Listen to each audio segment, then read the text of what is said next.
The sun bled low into the jagged horizon, casting rust-red shadows across the valley. The mountains rose like silent sentinels around the barren land, their faces cracked with age and indifference. Beneath them, amidst the scattered bones of long-dead rivers and sun-bleached stones, a woman sat alone. Her dress, once perhaps colored and clean, clung to her withered frame in tatters, the fibers hardened by wind and sun.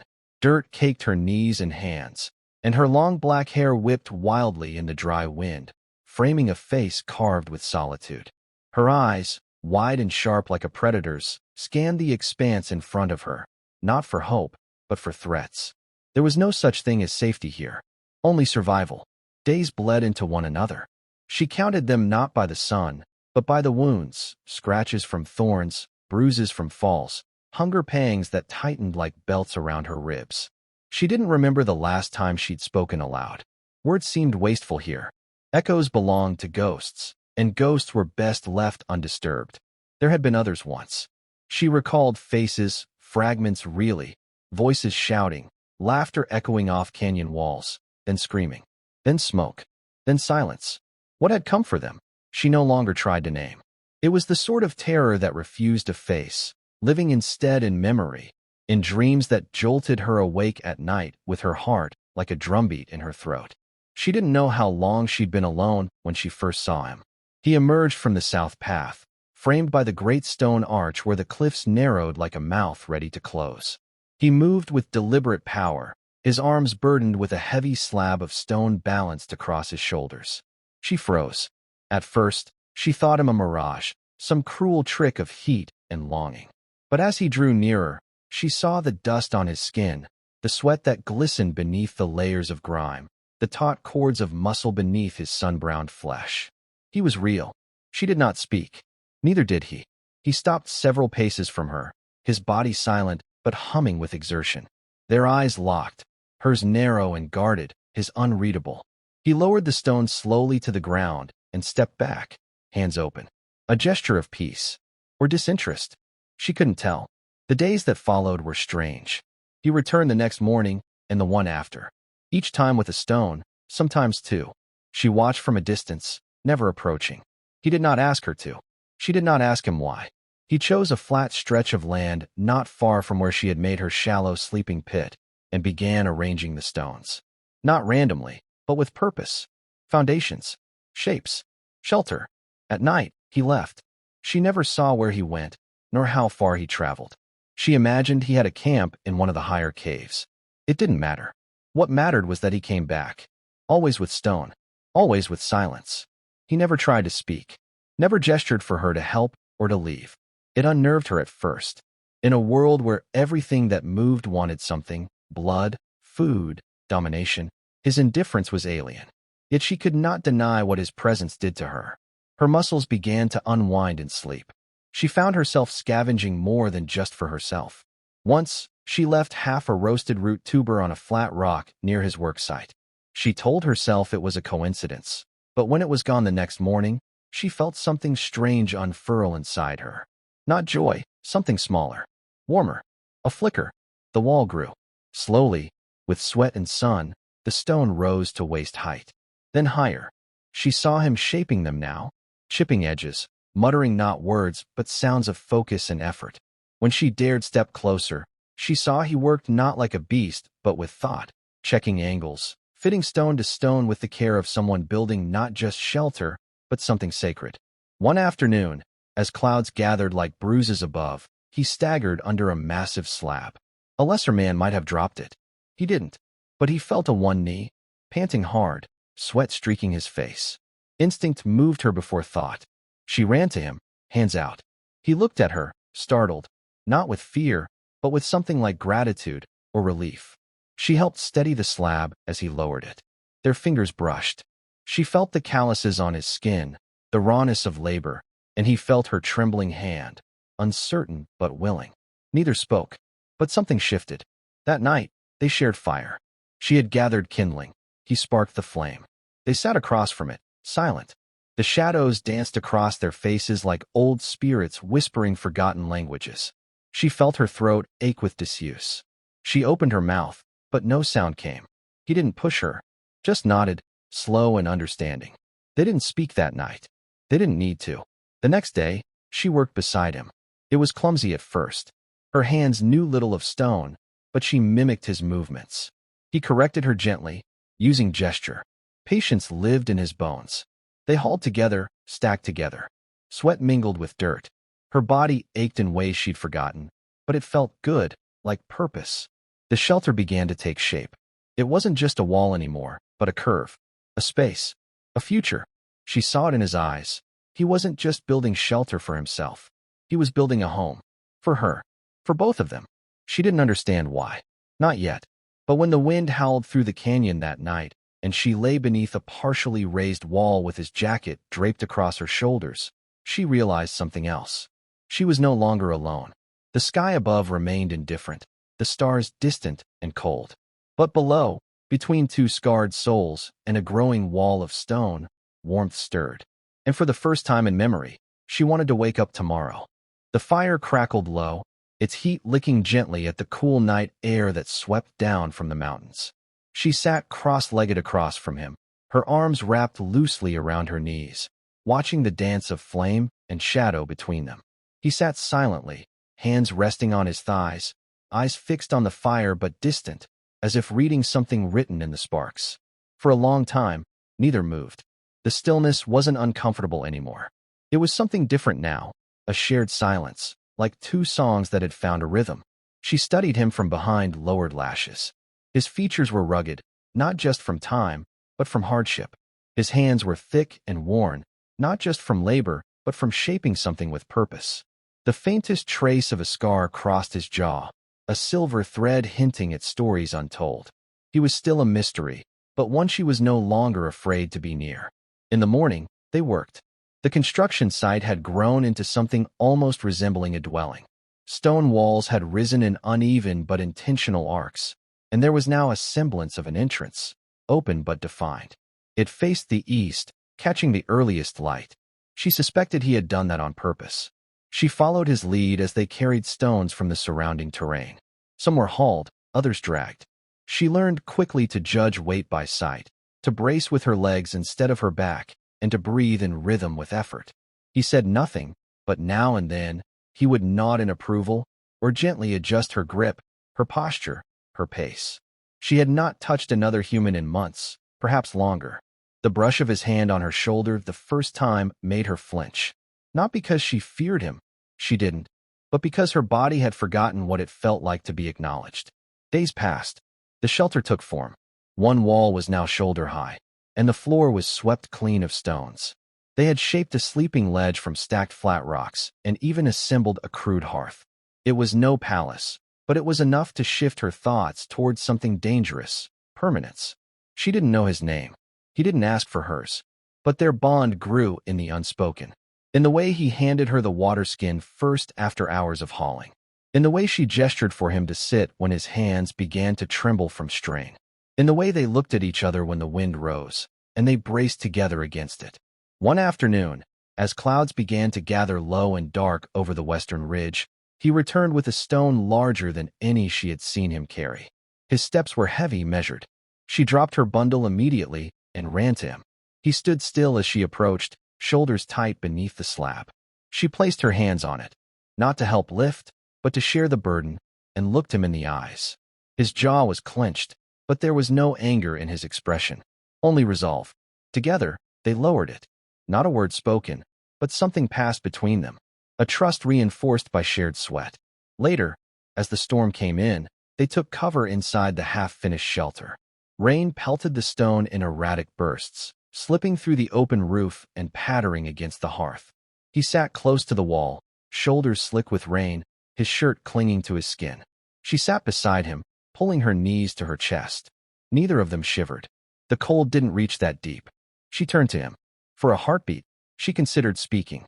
Her voice rose in her throat, caught behind her teeth. But there were no words that would capture what this strange partnership had become. So she didn't speak. Instead, she reached into the small satchel slung around her shoulder and pulled out a piece of dried fruit, scavenged long ago and hoarded for emergencies. She offered it to him, palm open. He looked at it, then at her, and took only half. His fingers brushed hers again. A small nod. A silent thank you. And then he leaned back, head against the stone, letting the sound of rain fill the quiet between them. The days that followed were marked by routine.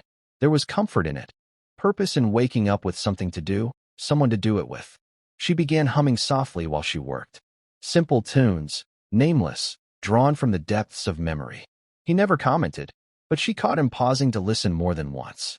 He started using gestures to communicate, pointing, miming, offering her tools, teaching her ways to fit stones tighter, to shape them better. She picked up quickly, her hands becoming stronger, her mind sharper. She took pride in their progress. Each stone placed was a step towards something solid, lasting. But not every day was easy.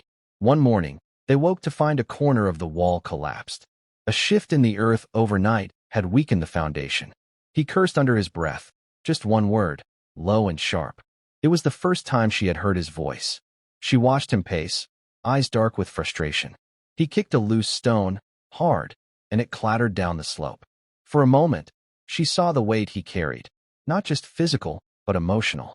The burden of building in a world that had taught them both to expect ruin. She walked up behind him and placed a hand gently on his back. He stiffened, then exhaled. When he turned to face her, the anger was gone, replaced by something softer. Regret, maybe. Weariness. She crouched beside the collapsed wall and began picking up the fallen stones. Without speaking, he joined her. By dusk, it was rebuilt. Stronger. They sat by the fire that night, exhausted but content. She leaned back against the half-wall, watching the stars pierce through the night. He added wood to the flames, then sat beside her, closer than before. For the first time since it had all begun, she felt it. Peace. Not the fragile kind that shattered at the first sound. This was quieter, rooted. A peace earned through effort, trust, and the slow weaving of connection. She didn't know what tomorrow would bring. The world beyond the valley remained cruel, unpredictable.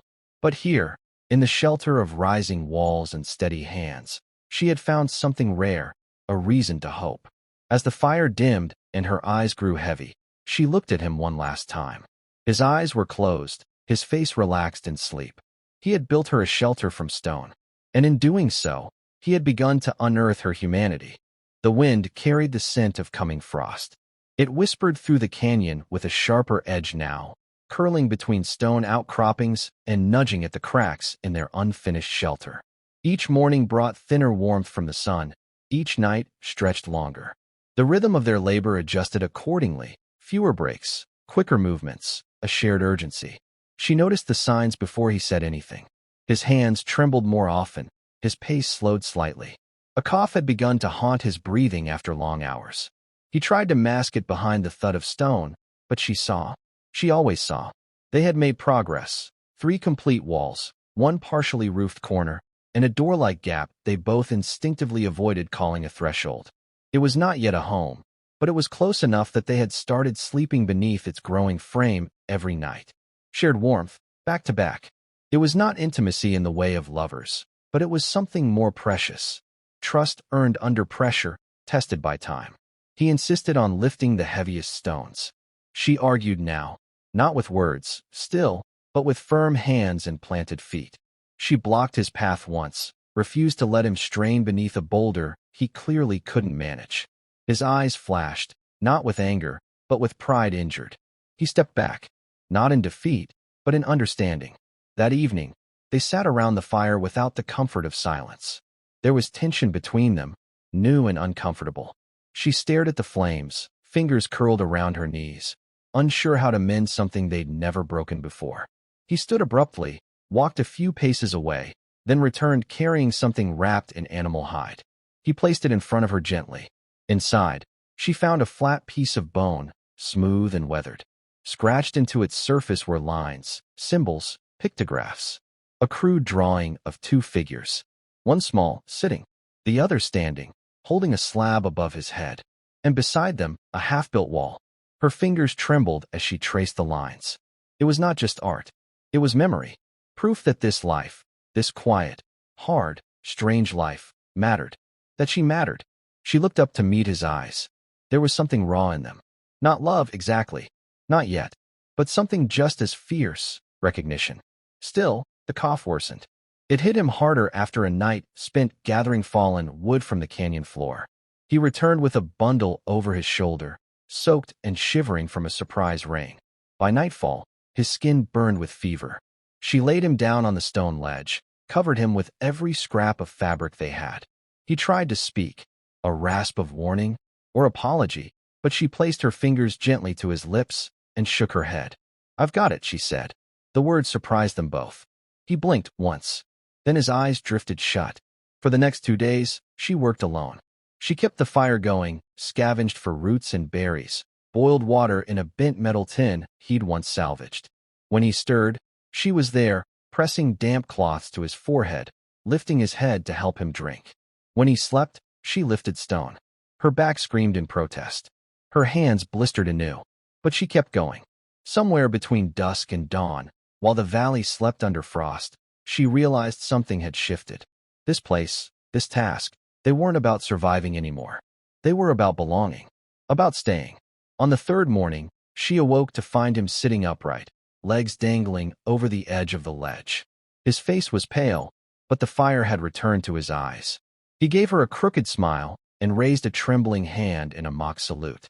She laughed, a short, hoarse sound, but true. "I thought you might die," she said, voice rough from disuse. He shrugged and pointed toward the stone wall, now inches taller thanks to her effort. "If I had," he rasped, "you would have finished it." She looked at him then, really looked, and saw something break free inside her. A fear she hadn't named until now. Not of losing him, but of what his loss would reveal. That she had become someone who needed someone else. The days that followed were slow but steady. He regained strength gradually, joining her in smaller tasks, sorting, shaping, marking stones for fit. He listened more than he spoke now, watching her with something like awe when she hoisted slabs he once would have claimed for himself. Their roles had changed. Not leader and follower, not rescuer and rescued. Equals. Partners. One morning, she climbed a nearby ridge while he napped by the fire.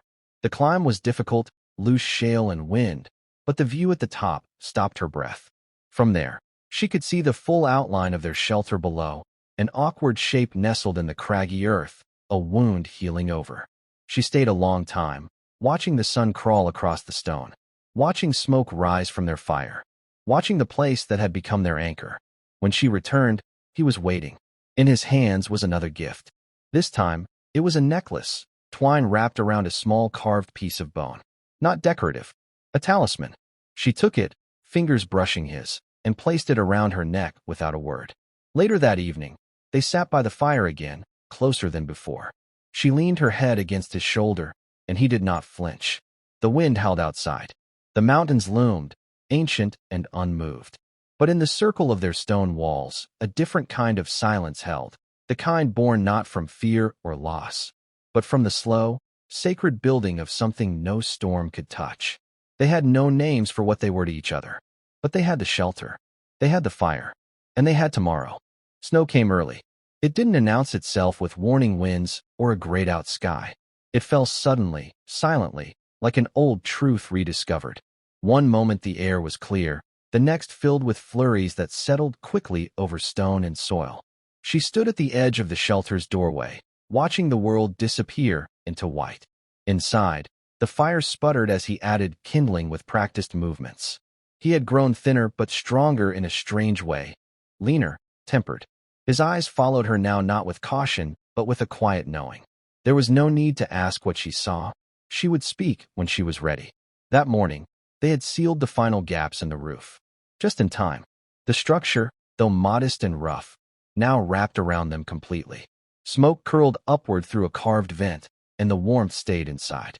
It was the first time in either of their lives, she suspected, that they would face winter behind walls they had built with their own hands.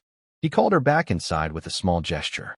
She hesitated, then turned from the snow and stepped in, brushing frost from her shoulders. They sat together, her shoulders pressed lightly to his. No words. There were still few of those between them. But now and then, one of them would speak, and the other would listen, and that was enough. That evening, they shared the last of the dried meat he had traded for weeks ago, slices tough with salt, but welcome in the cold. She boiled snow in the tin cup, added slivers of bark and root. The drink was bitter, almost medicinal. He winced. She smiled faintly and handed him more. In the days that followed, time slowed.